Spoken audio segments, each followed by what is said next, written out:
Bonjour, bienvenue dans la place de l'info. J'espère que vous allez bien en ce mardi soir. Nous allons parler d'éco-construction pendant toute cette semaine dans la place de l'info.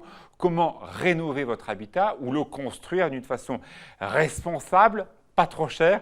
On essaye un peu aussi sur le plateau de la place de l'info de refaire un peu ce décor. Alors on est un peu work in progress. Oui, on n'a pas tout à fait les mêmes éléments. Ça va venir au fur et à mesure. On teste, voilà, fait pareil que chez vous. Bonjour Thierry, vous allez bien? Bien vous-même. On va parler de météo, bien sûr. C'est comment cette semaine? C'est pas trop mal. Un peu plus frais là en milieu de semaine? Un peu plus frais, surtout le matin, on va sentir la fraîcheur. Mais pour l'après-midi, ça devrait aller. On devrait rester autour des 15-16 degrés. C'est encore assez agréable. Et pour ce week-end? Et pour ce week-end, il devrait faire beau samedi, peut-être moins beau dimanche. C'est pas très sûr. Voilà. Nous allons parler de rénovation d'habitat, d'éco-construction avec Anne Huguet. Merci d'être avec nous. Prioritaire, on connaît évidemment cette institution dans les pays de Savoie. Merci également à Serge Delémentex d'être avec nous. Il y a une vraie implication sur l'économie locale? Oui, l'impact, c'est bon pour la planète, l'éco-construction, on est bien d'accord, mais c'est très bon aussi pour l'économie locale, et on va le voir. Dans 28 minutes, très exactement, le JT complet préparé et présenté par Fanette de Buisson. Bonsoir Fanette. Bonsoir, une véritable inquiétude chez les frontaliers.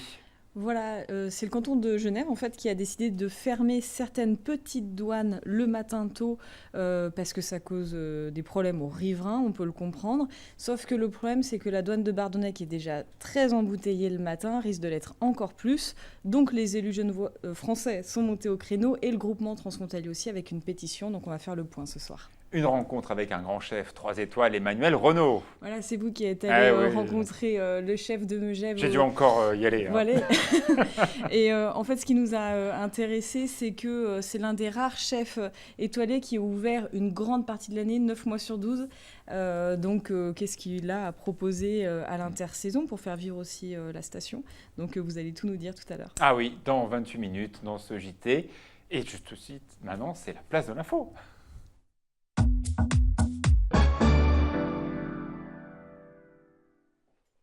Comment rénover son habitat d'une manière responsable, économe, économique? Ce n'est pas tout à fait les mêmes mots. Merci beaucoup Anne Huguet d'être avec nous. Alors tout d'abord, tous ceux qui ont dû refaire leur maison ou construire ont eu à avaler ce qu'on appelle les RT 2012-2015, maintenant 2020, des réglementations qui sont très compliquées et qui ont une première injonction, c'est de faire grimper le prix de l'habitat.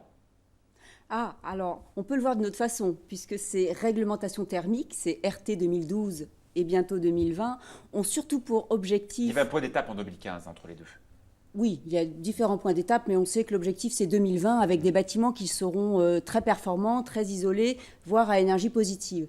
Et effectivement, ce sont des contraintes, mais surtout, ce sont des bâtiments qui consommeront peu d'énergie et dont les occupants auront des factures très réduites. C'est aussi ça l'intérêt. Alors ça, c'est dans un deuxième temps, mais pour l'instant, on voit effectivement différents bâtiments. En l'occurrence, celui de prioritaire, vous êtes situé en Haute-Savoie. Celui qui va construire, il a un peu la double peine. 1, le foncier est très cher en Haute-Savoie.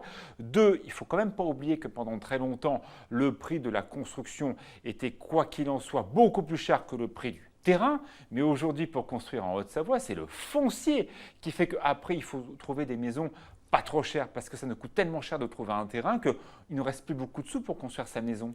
Alors justement, il faut imaginer une maison qui ne coûtera pas cher dans son fonctionnement, puisque souvent quand on construit notamment, on regarde l'investissement de départ, le terrain et le bâtiment, mais si le bâtiment est compact, bien isolé et qui consomme peu d'énergie, sur toute la durée de vie de ce bâtiment, il aura coûté beaucoup moins cher. Donc il faut vraiment regarder la question, quand on construit notamment, du coût global, c'est-à-dire de l'investissement au moment où on va construire et surtout du coût de fonctionnement de ce bâtiment. Comment on va le chauffer? Est-ce qu'il faudra le rafraîchir ou pas?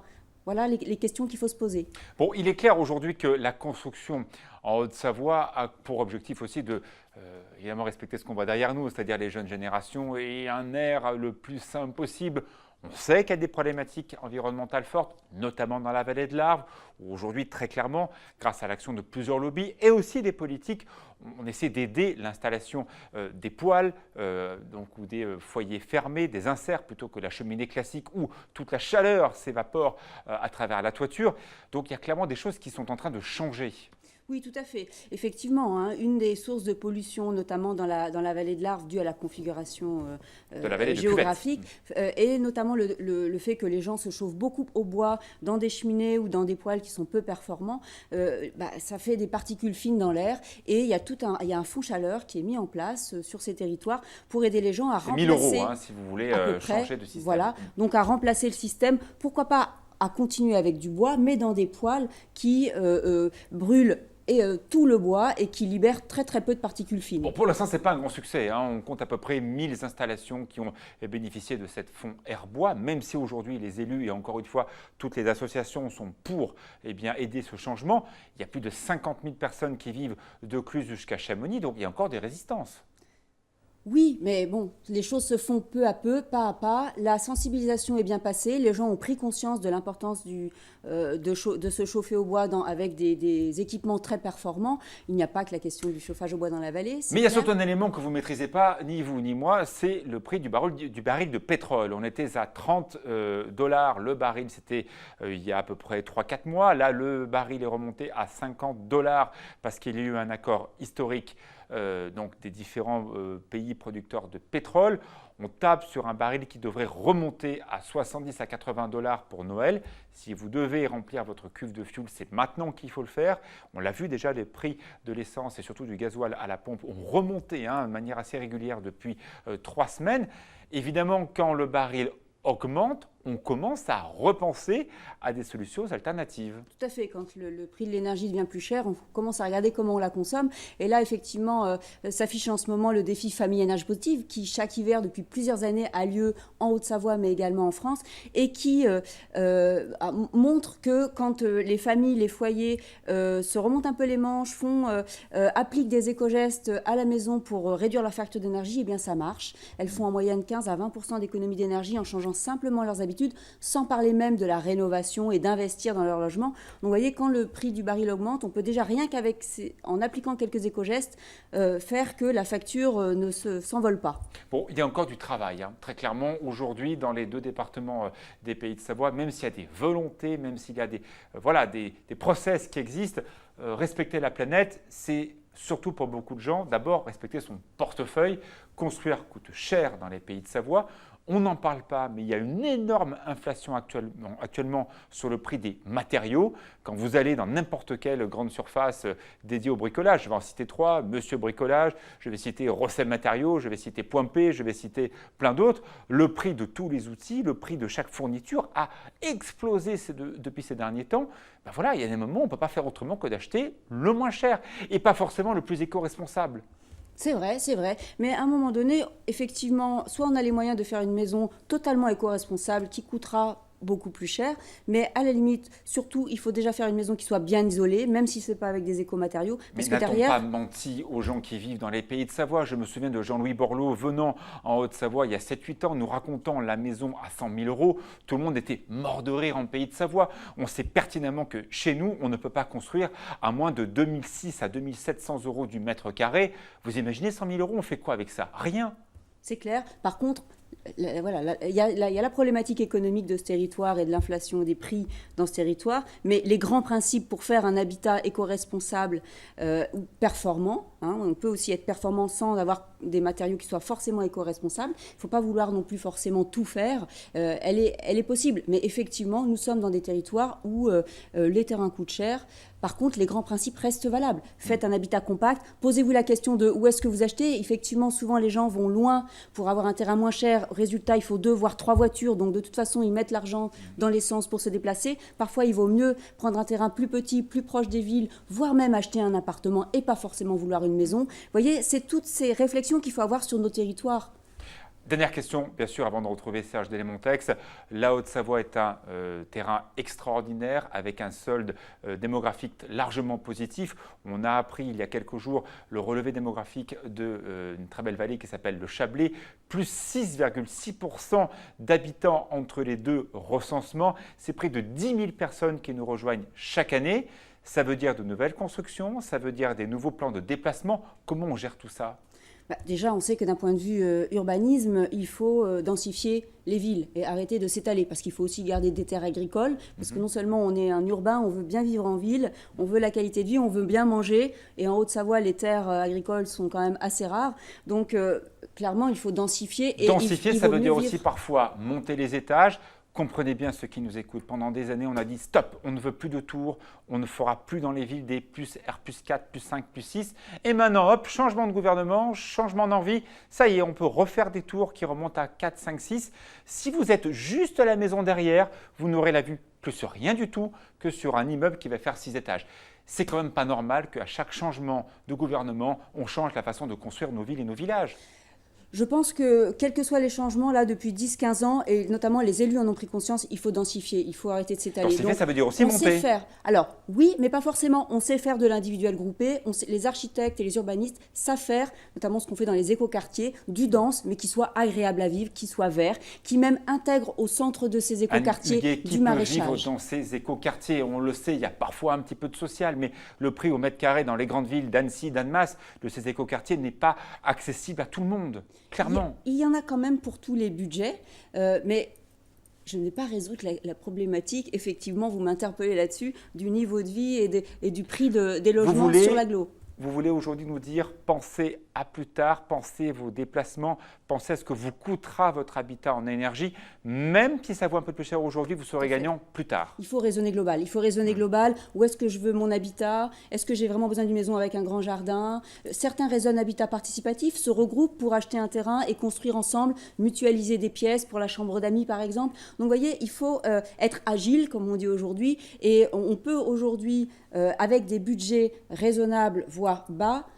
être assez intelligent pour arriver à construire un logement ou à habiter un logement qui nous plaise, qui soit pas trop loin de tout et qui nous coûte pas trop cher.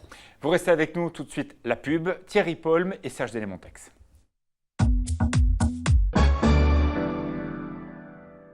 De retour dans la place de l'info. Si vous devez rénover votre habitat, si vous devez construire dans les prochains jours, dans les prochains mois, on a plein de solutions à vous apporter pendant toute cette semaine. C'est vrai que le foncier coûte très cher, mais pensez à demain, peut-être qu'il y a des solutions qui, à la finale, seront moins chères. Merci Thierry d'être avec nous. Bon, c'est vrai qu'on est vraiment dans l'automne maintenant, hein. L'été indien est déjà bien passé, hein. Tout à fait. En plus, on s'en aperçoit, vous avez vu les arbres en peu de temps, en quelques Mais jours. oui, mais vous avez raison, très vite. Très vite, ils sont devenus jaunes. Oui. C'est l'automne qui arrive. Alors demain, on regarde les cartes, ça donne quoi Allez, ce mercredi? Alors on va rester dans une alternance de passages nuageux et d'éclaircies. Alors on peut avoir des belles éclaircies, mais également des passages nuageux assez marqués pour cette journée de mercredi, mais normalement pas de pluie. La température sera en baisse le matin, pas plus de 6 degrés, on le voit sur Annecy. Pour l'après-midi, ça va à 15 C'est bien, 15 16 quand même, degrés, c'est pas mal. On va rester dans ces valeurs pour la fin de la semaine, ça ne devrait pas trop chuter. Un petit peu quand même le matin, ça va baisser un petit peu sur la fin de semaine, mais les après-midi seront agréables quand même. Début de semaine prochaine, j'ai vu un peu à droite à gauche, peut-être plus frais, courant de nord-ouest. Alors il y a deux styles de modèles. Ouais. Il y a le plus frais et le vraiment très doux. D'accord. Et pour l'instant, votre cœur balance? Alors moi, mon cœur balance sur le plus doux. Plus doux. Mais Les je peux me bouts, tromper. très doux. Beau ou doux, fun, avec un peu Alors de ce sera précipitation? pas forcément beau, mais en tout cas doux justement pour un ciel couvert. Ça pourrait être très doux, on pourrait atteindre les 20-21 degrés en région de plaine, ce qui est quand même pas mal. Mais bon, ça reste à confirmer, donc on ne s'étale pas là-dessus. Bon, on fera ça mercredi, on verra déjà le temps du Voilà, week-end. c'est loin. Allons-y, qui va piano va sano. Exactement. Tiens, on va découvrir un extrait d'un magazine que vous connaissez bien, Serge Delémontex, c'est Nomag. Un petit mot avant de voir le reportage. C'est Nomag, oui, on a créé ça il y a 15 ans. C'était une idée géniale et qui perdure avec des jeunes filles qui ont magnifiquement bien pris la relève. Et ben voilà, ce travail, une vraie initiative locale, c'est Nomag sur 8 Mont-Blanc. Et on peut dire avec un peu de fierté, même s'il y en avait peut-être d'autres, mais ce n'était pas aussi bien que chez nous, Céno a inventé la télévision de quartier. Parce qu'au départ, c'était bien une télévision vraiment de proximité. On a lancé ça avec le courage d'une mère, Françoise Camusot, et puis de voir que 15 ans après, ça continue. Alors bien sûr, c'est complètement différent, c'est 10 fois plus professionnel, les images sont magnifiques, mais c'est toujours le même esprit. Et bravo, parce que vous avez continué ce qu'on voulait faire au début, du lien social. Et c'est vrai que Françoise Camusot, elle a tout de suite adhéré à cette idée.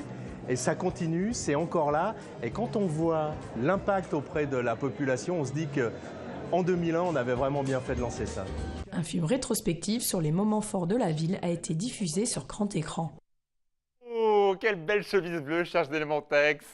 Si j'avais su que cette image allait être reprise 15 ans après, je me serais c'est habillé beau, autrement. hein. Le turquoise, hein, c'est C'est un saillant. bleu presque schtroumpf. Oui, absolument. Mais j'étais devant l'île Bleue en même temps, il y a une logique. C'est le nom de la piscine de Sénaux. En tout cas, bravo. Bon, c'est vrai qu'on aimerait bien faire des petits Cénomac partout dans les pays de Savoie. C'est un peu un lien avec le CG d'aujourd'hui et faire de la télévision de proximité, comme on va aussi construire d'une façon éco-responsable en utilisant le tissu économique du coin. Vous y croyez, Serge Elementex, à cette notion-là? Est-ce qu'aujourd'hui, cette idée qu'on a développée tout à l'heure d'éco-construction peut intéresser notre tissu local? Forcément, pour les entreprises locales, c'est un marché qui est fabuleux et surtout, et Anne va nous le rappeler, c'est un marché qui n'est pas délocalisable puisque nos entreprises, elles sont ici. Elles vont construire, mais elles ne vont pas faire que construire, elles vont aussi rénover. Et Anne, on pourrait peut-être dire un mot de la rénovation parce que quand on parle d'éco-construction, on va être obligé, c'est une bonne obligation de rénover. Vous êtes impliqué d'ailleurs dans des rénovations dans des villes comme Annemasse ou Chamonix. Oui, il faut quand même savoir que 80% à 85% du parc immobilier en France et en Haute-Savoie est à rénover. Donc effectivement, il y a un marché énorme pour les entreprises du bâtiment et pour toute la filière, c'est-à-dire du bureau d'études, des certificateurs, des architectes, jusqu'aux entreprises qui rénovent. Voilà. Donc il y a vraiment je le dis, hein, et les scénarios le montrent, hein, à l'échelle de la décennie qui vient, il y a des milliers d'emplois à la clé dans les filières bâtiments pour toute la question de la rénovation thermique des bâtiments. Et la Haute-Savoie n'y échappe pas, il y a aussi là un énorme marché. Effectivement, il y a aussi des dispositifs qui se mettent en place maintenant sur les territoires. On a 2 territoires, le territoire de Chamonix et d'Annemasse, qui viennent de se doter d'une plateforme de la rénovation énergétique. Prioritaire anime ces plateformes.